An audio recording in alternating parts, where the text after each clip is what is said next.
The house is designed using passive house principles. Passive house is a standard of building which essentially aims to limit the amount of energy that's required to heat and cool a dwelling. We have very, very good insulation, really good quality windows. So in this building we use triple glazed windows which are really well sealed.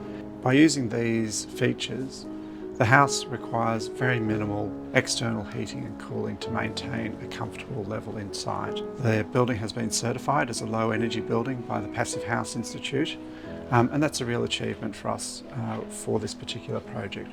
What it means is that the science, the way in which the building is intended to work, is actually working the way that we wanted. The house has been lived in now for over 12 months, and Malcolm, the client, has taken a lot of data about how the house has been performed, and it's working really well. Hi Malcolm.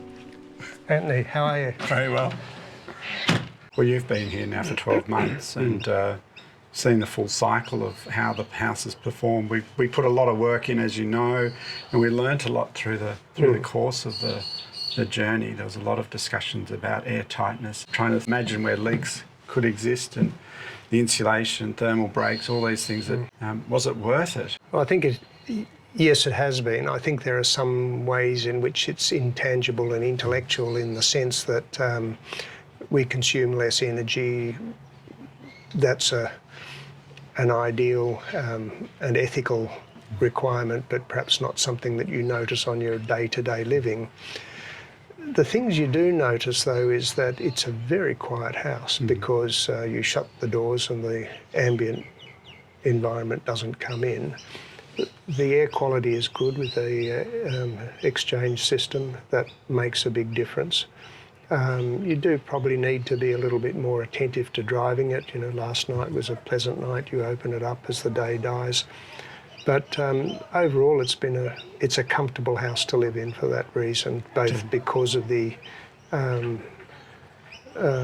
protection against heat and cold, and that it does it passively.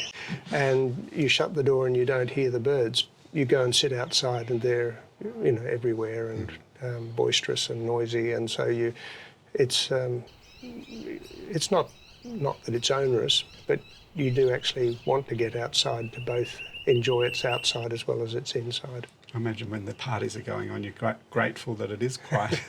Well, that's right. We have noticed a couple when we stepped, ooh, that's quite nice. Didn't realise that party was on. We've obviously got the staircase where there's a lot of timber, and we had lots of discussions about the timber on here. Yes, well, the floor in particular. The floor in particular, which I offered to replace if you didn't like it. Yes.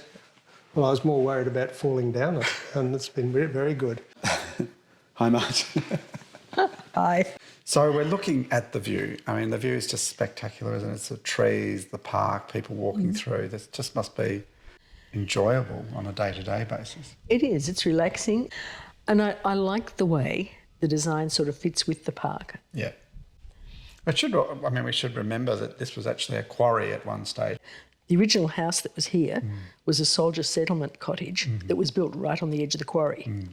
But it didn't all fit together, and energy was our big problem. Yeah. We really wanted a house that was energy efficient, that we didn't add to the greenhouse problems. Yeah. Anything that surprised you really about the house, living in the house, that you couldn't exactly envisage?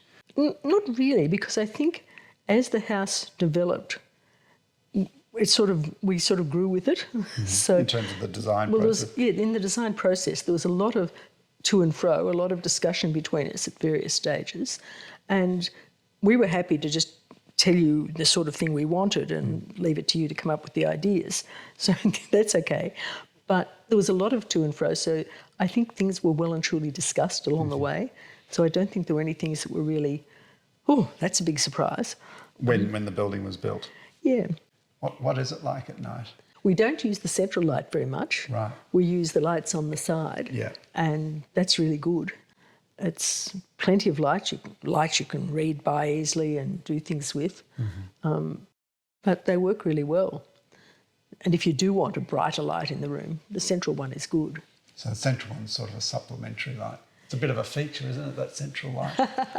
Yes. Well, we use it sometimes, occasionally. In fact, we used it when we had a lot of people around one night. So that worked really well, but we tend to use the side lights mostly. Yeah. And I also think at night time, when this is lit up, particularly from the lights down there, it looks fantastic through that window there. So coming home, I assume, must be pretty enjoyable. It's a very nice entry. The timber makes it warm, particularly in winter. It also tells you, because the living room is upstairs, it actually tells you to go upstairs rather than travel straight through. Yeah. So it plays that role, doesn't it? This little plaque is a low energy building plaque from the Passive House Institute. Passive House in itself is not that difficult, but there does need to be, I guess, a re-education of the building industry, designers and clients' expectations, because there is a difference, but it's not an insurmountable difference. So this little plaque means an awful lot to me, and I think it means a lot to the clients and also to the broader public, who can say, well, we've achieved a standard and we can do better with the next building, the building after that.